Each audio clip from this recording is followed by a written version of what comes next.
their biochemistry. What do? They do things like drink alcohol. Why? Because the minute you drink alcohol, does it change your state? You bet. You behave differently when you're in a different feeling state? You better believe it. They go, yeah, man, I sure do. The bottom line is, you changed your biochemistry. What good is a victory? What good is a win if you don't fail? This is what life is all about. How can you build if you don't have nothing to build on? How can you grow if you're not understanding that you got to be on the ground so that you can understand what it means to get up? Do you think it's going to keep you down? Do you think that's all you have left? Do you believe that failure is the only reason that you're on the ground right now? Failure is doing exactly what it's supposed to do. Now what are you going to do about yourself? What are you going to do to rise up above the occasion? What are you going to do to find the source and the reason and the purpose within yourself to get what it is necessary for you to go further than you've ever gone in your life? Don't let failure put you in a position where you feel that you are not worthy of something. As soon as you did that, that was changing physiology, and your emotions and feelings and behaviors changed instantly. Now, a lot of people in our society, when they don't like how they feel, they change their body and change the way they feel by using cigarettes. They smoke, and therefore they breathe differently. When they breathe differently, they feel differently. When they feel differently, they behave differently. So they don't like how they're feeling. They're feeling a little tight. They're feeling a little frustrated. They're feeling a little stressed. They smoke a cigarette, and they think the cigarette makes them feel better. What makes them feel better is the fact that they're taking nice, deep, slow breaths. Why not try it without the cigarette? What a concept. Amazing. The bottom line is you can change just by changing your breathing alone. Now, what else do we do? Well, a lot of people, when they don't like the way they feel, what do? They eat. And they go, they don't feel good, and they eat. And then they get fat. They look in the mirror, and they don't like how they look. That makes them feel worse. So they don't like the way they feel, so they eat some more. And they're caught up in that loop again. Have you ever been there? So food is another way we try and change our physical body. The wonderful news about the human condition is you can get good at anything that you set your mind to. It's just not going to be easy, and it's not going to be fast. But the willingness to put in that work is what's going to separate you from everybody else. And I'm begging you to see yourself right now, today, as average, as no better than anyone else. But I beg you, with more force than I know how to convey with this language, to see yourself as malleable, to see yourself as capable of becoming anything you want to become truly extraordinary, if you can find within yourself the discipline to stick with it long enough.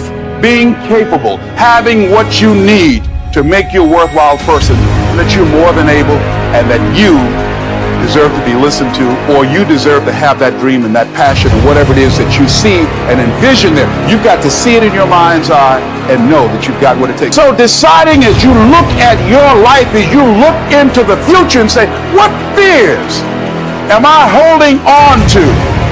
What fears that I'm allowing to imprison me, that's keeping me from breaking out, that's keeping me from living up to my true potential, that's keeping me from really being happy, that's keeping me from having a sense of adventure and excitement in my life? What's keeping me from controlling my destiny? What fears that I'm giving that permission to?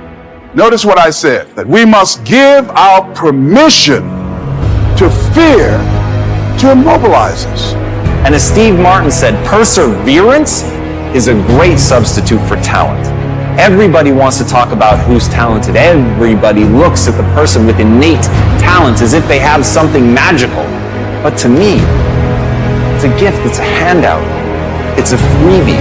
It hasn't been earned. And no matter what it is, it's only the beginning. Even somebody that has talent, even if you get an early win, if you let somebody outwork you, if you let somebody who has more perseverance, more grit than you, then they are going to outperform you on a long enough timeline. The only thing I can guarantee is you will be outworked by somebody unless you pour your heart and soul into getting great. If you don't take days off, if you put yourself into it as if your life depended on it, when you act like that, then you've got a chance to be great.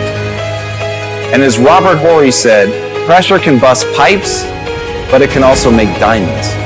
Because whatever discomfort you experience, whatever challenges or difficulty that it is, you got to handle it. got to go up in there and wrestle with it. Will it be easy? No. Will it be challenging? Yes. The next piece is that you accept yourself, then you accept the fear as a fact and not a force. So when you accept yourself and you accept fear as a fact, that means that it's something that happens. It's something that you're going to experience, but it is not a force to hold you back. It doesn't have any special power other than that you give it. So you accept the fact that you're afraid, and then you move on anyhow. You move on past it, and you do whatever you've got to do. See, when you are not filling your life with the things that you are capable of doing, see, we all have some stuff that we've been given.